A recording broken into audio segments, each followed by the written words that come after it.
I'm pleased to discuss today GAO's April 2025 report about scams targeting U.S. consumers, including older adults, and the federal response to counter them. The theme of this hearing, modernizing the federal response, aligns with our report's findings and recommendations. A single example highlights the scope and scale of scams and their financial toll on consumers. A 2023 international police operation against online financial crime, including scams, yielded over 3,000 arrests and seizure of $300 million in assets across 34 different countries, including the U.S.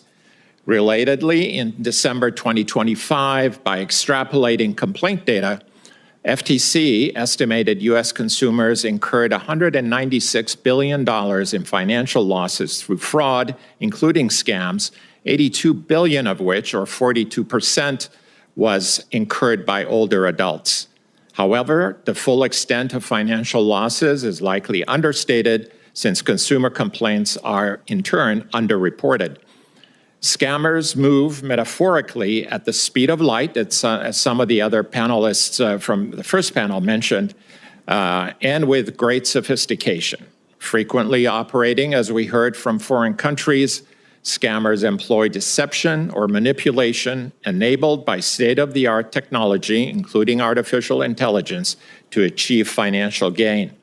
In contrast, the federal response is reactive, fractured, and inadequate. This must change, and quickly. Our report noted specifically that given the scope, scale, and nature of scams and the risks that they pose to consumers, the federal response falls short on risk management fundamentals. Particularly, it lacks a proactive government-wide strategy and lead agency to organize counter-scam activities undertaking, again, as we heard in the first panel, by multiple agencies and target them at prioritized risks. A government-wide strategy would introduce risk management fundamentals to help ensure the federal response to scam risks is swift, integrated, and nimble. Importantly, there is no common definition of what constitutes a scam, and no in-depth systematic assessment of scam risks and their financial implications. A common definition serves as the organizing principle of subsequently assessing and quantifying the risks posed by scams and crafting and implementing an effective government-wide strategy to counter them.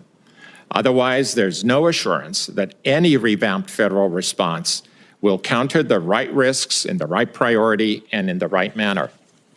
We made 16 recommendations to FBI, FTC, and CFPB, the federal agencies we deemed best positioned to lead the federal response.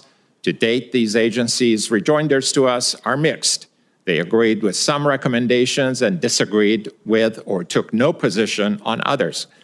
For example, the FBI agreed to lead the government-wide strategy formulation and outlined initial steps to do so, which is great. Concerningly, it disagreed with other recommendations essential for an effective strategy, such as adopting a common definition for scams. In closing, scams, including those of foreign origin, pose immediate and evolving risks of harm to U.S. consumers. This requires an equally immediate, decisive, and comprehensive federal response.